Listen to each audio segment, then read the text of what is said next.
Baru zaman sekarang ada orang sering datang ke masjid, ini tanda-tanda radikalisme, paham sekalian? Dan saya nggak asal ngomong lah. Kenapa? Sudah dirilis penelitiannya.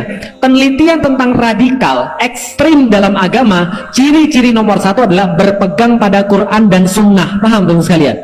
Lah kalau orang muslim nggak berpegang pada Quran dan Sunnah, mau berpegang pada koran, paham teman sekalian? Lah ini terjadi. Orang sering ke masjid dikatakan radikal, orang sering baca Quran dikatakan radikal. Separah-parahnya orang zaman dulu, sepreman-premannya orang zaman dulu, ngelihat orang ke masjid tetap respect, ngelihat orang ke masjid tetap seneng. Separah-parahnya orang zaman dulu, ngelihat ada yang tutup aurat tetap hormat, tetap tunduk, dia cewek yang soleh. Baru zaman sekarang ada yang mengatakan bahwa jilbab itu tidak wajib karena sudah ke Arab-Araban. Paham belum sekalian? Ini ngeri, dan ini berkaitan dengan hidayah.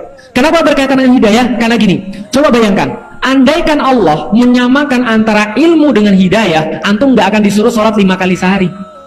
Kenapa? Karena inti daripada sholat, kita semua sudah diajarin oleh para kiai kita, inti daripada sholat adalah Al-Fatihah. Maka kalau Al-Fatihah tidak dibaca dalam sholat, sholatnya nggak sah.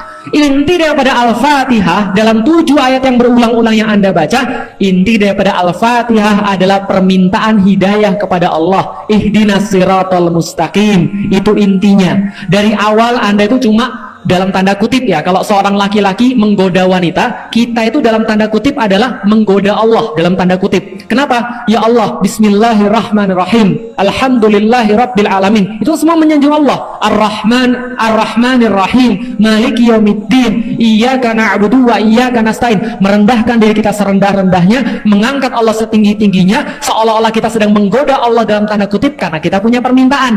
Sebagaimana seorang laki-laki ketika pengen sesuatu misalnya dari istrinya, maka dia menggoda dulu. Dia akan sampaikan dengan baik, dia kasih hadiah dulu, dia kemudian rayu dulu. Kita merayu Allah untuk apa? Untuk mengatakan inti daripada suratul Fatihah. Apa intinya? Ihdinas siratal mustaqim. Berapa banyak Anda mengatakan ihdinas siratal mustaqim dalam hidup Anda?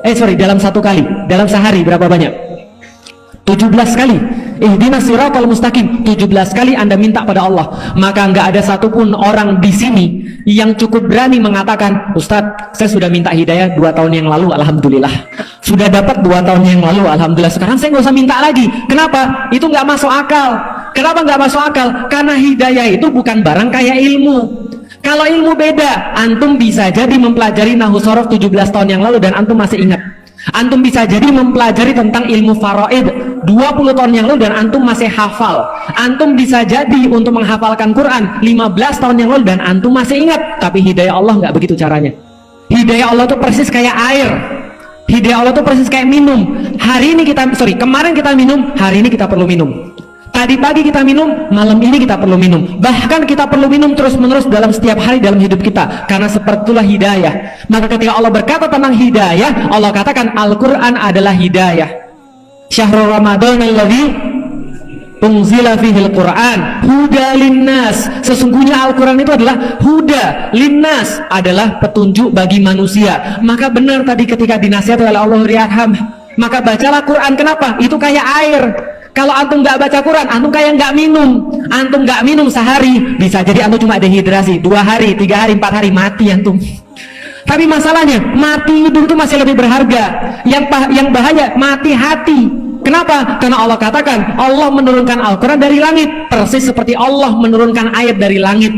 Maka kalau Anda lihat dalam Al-Quran, kata-kata Allah untuk Al-Quran dengan kata-kata Allah untuk air sama. Anzala minas sama, Allah menurunkan dari atas langit apa? Al-Quran. Allah menurunkan dari atas langit apa? Air. Untuk apa? Menghidupkan yang mati dari dalam kemudian bumi. Menghidupkan yang mati daripada hati. Kenapa? Hati yang mati itu jauh lebih berbahaya daripada orang yang mati.